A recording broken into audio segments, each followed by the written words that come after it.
4ಕ್ಕೆ ನಾಮಪತ್ರ ಸಲ್ಲಿಕೆಗೆ ಕೊನೆಯ ದಿನ. ಮಂಡ್ಯ ಸಂಸದೆ ಸುಮಲತಾ ನಡೆ ಏನು ಅನ್ನೋದು ಇನ್ನೂ ಕೂಡ ಸಸ್ಪೆನ್ಸ್ನಲ್ಲಿದೆ. ಸ್ಪರ್ಧೆಯ ಬಗ್ಗೆ ಯಾವುದೇ ತೀರ್ಮಾನಕ್ಕೆ ಸಂಸದೆ ಸುಮಲತಾ ಇನ್ನೂ ಕೂಡ ಬಂದಿಲ್ಲ.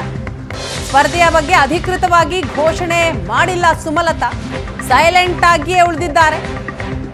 ಹಾಗಾದ್ರೆ ಸೈಲೆಂಟ್ ಆಗಿ ಸೈಡ್ಗೆ ಸರಿಯಲು ಸಿದ್ಧರಾದ್ರ ಸಂಸದೆ ಸುಮಲತಾ.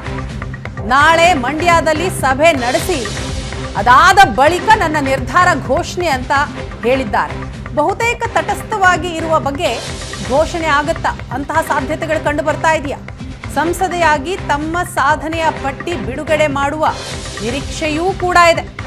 ಮಂಡ್ಯ ಜನರ ಬೆಂಬಲಕ್ಕೆ ಧನ್ಯವಾದ ಹೇಳಲಿರುವ ಸಂಸದೆ ನಾಳೆ ವಿದಾಯದ ಭಾಷಣ ಮಾಡ್ತಾರಾ? ಹಾಗಾದ್ರೆ ಸುಮಲತಾ ಬೇರೆ ಕಡೆ ಅವಕಾಶ ಸಿಕ್ಕರೂ ಕೂಡ ಹೋಗಲ್ಲ ಎಂಬ ಸಂದೇಶವನ್ನ ನೀಡ್ತಾರೆ. ಸಂಸದೆಯಾಗಿ ಮಾಡಿರುವ ಕೆಲಸಗಳ ಬಗ್ಗೆ ಕಿರುಚಿತ್ರ ಬಿಡುಗಡೆ ಆಗತ್ತಾ?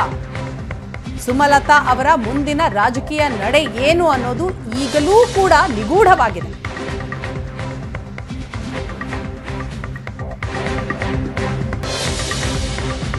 ಇನ್ನು ರಾಜ್ಯಕ್ಕೆ ಕೇಂದ್ರ ಗೃಹ ಸಚಿವ ಅಮಿತ್ ಶಾ ಬಂದಿದ್ದಾರೆ.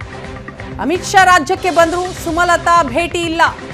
ಬಿಜೆಪಿಗೆ ಬೆಂಬಲ ಘೋಷಣೆ ಮಾಡಿದ್ದ ಸುಮಲತಾ ಬೆಂಗಳೂರಿನಲ್ಲಿರುವ ಅಮಿತ್ ಶಾ ಹಾಗೂ ಸುಮಲತಾ ಭೇಟಿಯಾಗ್ತಾರಾ ಅಂತ ನೋಡ್ತಾ ಹೋಗೋದಾದ್ರೆ ಭೇಟಿ ಇಲ್ಲ ಅನ್ನೋ ಮಾಹಿತಿ ಇದೆ. ಸಂಸದೆ ಸುಮಲತಾಗೆ ಬಿಜೆಪಿ ನಾಯಕರು ಕಳೆದ ಬಾರಿಯ ಚುನಾವಣೆಯಲ್ಲಿ ಬೆಂಬಲ ನೀಡಿದ್ರು. ಈ ಬಾರಿ ಬಿಜೆಪಿಯಿಂದ ಟಿಕೆಟ್ ನಿರೀಕ್ಷೆ ಮಾಡಿದ್ರು ಸುಮಲತಾ.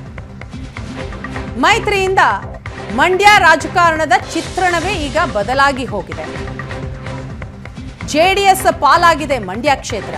ಹಾಗಾಗಿ ಟಿಕೆಟ್ ವಂಚಿತರಾಗಿದ್ದಾರೆ ಸುಮಲತಾ. ಟಿಕೆಟ್ನ ನಿರೀಕ್ಷೆಯಲ್ಲಿದ್ರು. ಈ ಬಾರಿ ಮಂಡ್ಯ ಕ್ಷೇತ್ರವನ್ನ ಬಿಜೆಪಿ ಉಳಿಸ್ಕೊಳ್ಳುತ್ತೆ ಅನ್ನುವಂತಹ ನಿರೀಕ್ಷೆ ಇತ್ತು. ಆದರೆ ಎಲ್ಲವೂ ಕೂಡ ಹುಸಿಯಾಗಿದೆ. ಮಂಡ್ಯ ಕ್ಷೇತ್ರ ಜೆಡಿಎಸ್ ಪಾಲಾಗಿದೆ. ಹಾಗಾದ್ರೆ ಸಂಸದೆ ಸುಮಲತಾ ಅವರ ಮುಂದಿನ ನಡೆ ಏನು ಅನ್ನೋದು ಪ್ರಶ್ನೆ. ಆ ಪ್ರಶ್ನೆಗೆ ನಾಳೆ ಉತ್ತರವನ್ನ ಕೊಡಲಿದ್ದಾರೆ ಸುಮಲತಾ. ಇದೇ ವಿಚಾರಕ್ಕೆ ಸಂಬಂಧಪಟ್ಟ ಹಾಗೆ ಮಾಹಿತಿಯನ್ನ ಕೊಡ್ತಾರೆ ನಮ್ಮ ಪ್ರತಿನಿಧಿ ಸುರೇಶ್. ಇದೀಗ ನಮ್ಮ ಜೊತೆ ಸಂಪರ್ಕದಲ್ಲಿದ್ದಾರೆ. ಸುರೇಶ್, ಸಂಸದೆ ಸುಮಲತಾ ಅವರ ಮುಂದಿನ ರಾಜಕೀಯ ನಡೆ ಏನು ಅನ್ನೋದು ಈಗಲೂ ಕೂಡ ಕ್ವಶನ್ ಮಾರ್ಕ್ ಆಗಿಯೇ ಉಳಿದಿರುವಂಥದ್ದು. ನಾಳೆ ಅವರು ತಮ್ಮ ನಿರ್ಧಾರವನ್ನ ಪ್ರಕಟ ಮಾಡ್ತೀನಿ ಅನ್ನುವಂತಹ ಹೇಳಿಕೆಯನ್ನ, ಸ್ಪಷ್ಟನೆಯನ್ನ ಏನು ಕೊಟ್ಟಿದ್ದಾರೆ. ಸೊ ಸದ್ಯದ ಬೆಳವಣಿಗೆಯಲ್ಲಿ ಯಾವ ನಿರ್ಧಾರಕ್ಕೆ ಬರಬಹುದು ಸುಮಲತಾ ಅನ್ನುವಂತಹ ನಿರೀಕ್ಷೆ ಇದೆ. ಜೊತೆಗೆ ರಾಜ್ಯಕ್ಕೆ ಅಮಿತ್ ಶಾ ಬಂದಿದ್ದಾರೆ. ಸೊ ಅವರನ್ನು ಕೂಡ ಭೇಟಿ ಮಾಡ್ತಾ ಇಲ್ಲ. ಸೊ ಭೇಟಿ ಆಗಬಹುದು ಅನ್ನುವಂತಹ ನಿರೀಕ್ಷೆ ಇತ್ತಲ್ವಾ? ವೀಣಾ, ಮಂಡ್ಯ ಲೋಕಸಭಾ ಕ್ಷೇತ್ರದ ರಾಜಕೀಯ ಚಿತ್ರಣವನ್ನು ನೋಡೋದಾದರೆ ಕಳೆದ ಬಾರಿ ಏನಿತ್ತೋ ಅದಕ್ಕೆ ಕಂಪ್ಲೀಟ್ ಆಗಿ ಆಪೋಸಿಟ್ ಆಗಿ ಅಂದರೆ ಬದಲಾಗಿದೆ ಚಿತ್ರಣ ಅಂತಾನೆ ಹೇಳ್ಬೋದು. ಕಳೆದ ಬಾರಿ ಒಂದು ದೊಡ್ಡ ಬೂಮ್ನಲ್ಲಿತ್ತು ಸುಮಲತಾ ಅವರ ಒಂದು ಇಮೇಜ್. ಇಷ್ಟೊತ್ತಿಗಾಗಲೇ ಸುಮಲತಾ ಅವರು ಸ್ಪರ್ಧೆಗೆ ರೆಡಿಯಾಗಿದ್ರು. ಎಷ್ಟೆಲ್ಲ ಪ್ರಚಾರಗಳು ಶುರುವಾಗಿದ್ವು, ಆಗಲೇ ಮಾತಿನ ಬಾಣಗಳು ಕೂಡ ಶುರುವಾಗಿತ್ತು. ಆದರೆ ಈ ಬಾರಿ ಕಂಪ್ಲೀಟ್ ಚೇಂಜ್ ಆಗಿದೆ.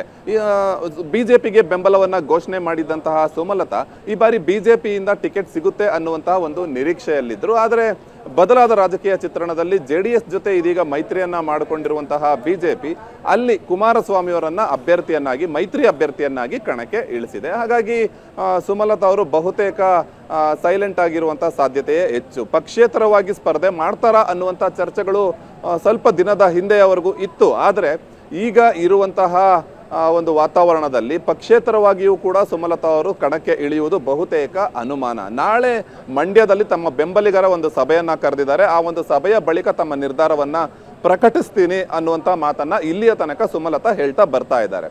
ನಾಳೆ ಕೂಡ ಬೆಂಬಲಿಗರ ಸಭೆಯಲ್ಲಿ ಬಹುತೇಕ ಈ ಒಂದು 5 ವರ್ಷಗಳ ತಮ್ಮ ಒಂದು ಸಾಧನೆ, ತಾವು ರಾಜಕೀಯಕ್ಕೆ ಬಂದಂತಹ ಪರಿಸ್ಥಿತಿ, ಬಂದ ನಂತರ ತಾವು ಮಂಡ್ಯ ಜನತೆಗೆ ಮಾಡಿದಂತಹ ಕೆಲಸ ಕಾರ್ಯಗಳು, ಮಂಡ್ಯದ ಜನತೆ ತಮಗೆ ಕೊಟ್ಟಂತಹ ಬೆಂಬಲ, ಪ್ರೀತಿ, ಇವೆಲ್ಲವಕ್ಕೂ ಒಂದು ಧನ್ಯವಾದವನ್ನ ಹೇಳುವಂತಹ ಸಾಧ್ಯತೆ ಇದೆ.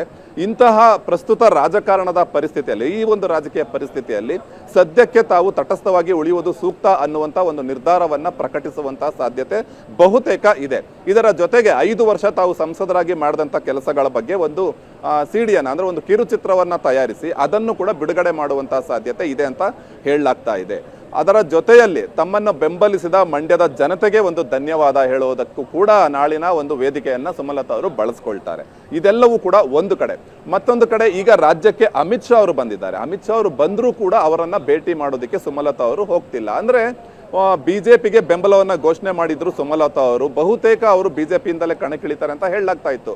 ಯಾವಾಗ JDS ಜೊತೆ ಬಿಜೆಪಿ ಮೈತ್ರಿ ಆಯಿತು, ಕಂಪ್ಲೀಟ್ ಚಿತ್ರಣವೇ ಒಂದು ರೀತಿ ಬದಲಾಗಿ ಹೋಯಿತು ಅಂತಲೇ ಹೇಳ್ಬೋದು. ಹಾಗಾಗಿ ಸದ್ಯಕ್ಕೆ ಬೇರೆ ದಾರಿ ಇಲ್ಲದೆ ಇಂತಹ ಒಂದು ರಾಜಕಾರಣದ ಪರಿಸ್ಥಿತಿಯಲ್ಲಿ ಸುಮ್ಮನೆ ಇರುವುದು ಒಳ್ಳೆಯದು ಅನ್ನುವಂಥದ್ದು. ಅಂದರೆ ಕಾದು ನೋಡುವ ತಂತ್ರ. ಅಂದರೆ ಮುಂದೆ ಮತ್ತೇನಾದರೂ ಅವಕಾಶ ಸಿಕ್ಕರೆ ಮಂಡ್ಯದಲ್ಲೇ ತಮ್ಮ ರಾಜಕಾರಣವನ್ನು ಮುಂದುವರಿಸುವ ಬಗ್ಗೆ. ಅಂದರೆ ಅದು ಈ ಬಾರಿ ಅಂತೂ ಸಾಧ್ಯ ಅಲ್ಲ. ಬಹುತೇಕ 4ನೇ ತಾರೀಕು ನಾಮಪತ್ರ ಸಲ್ಲಿಕೆಗೆ ಕಡೆಯ ದಿನ, 3ನೇ ತಾರೀಕು ಅಂದರೆ ನಾಳೆ ಸುಮಲತಾ ಅವರು ಸಭೆ ಸೇರಿ ಆ ಒಂದು ಸಭೆಯಲ್ಲಿ ತಮ್ಮ ನಿರ್ಧಾರವನ್ನು ಪ್ರಕಟಿಸ್ತೀನಿ ಅಂತ ಹೇಳ್ತಾ ಇದ್ದಾರೆ.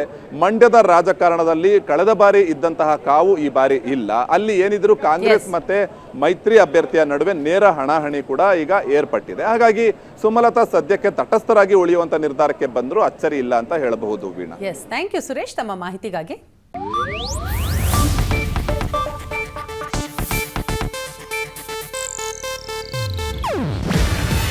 ಇದು ಏಷ್ಯಾನೆಟ್ ನ್ಯೂಸ್ ನೆಟ್ವರ್ಕ್ ಪ್ರಸ್ತುತಿ. ನೀವು ನೋಡ್ತಿದ್ದೀರಾ ಏಷ್ಯಾನೆಟ್ ಸುವರ್ಣ ನ್ಯೂಸ್.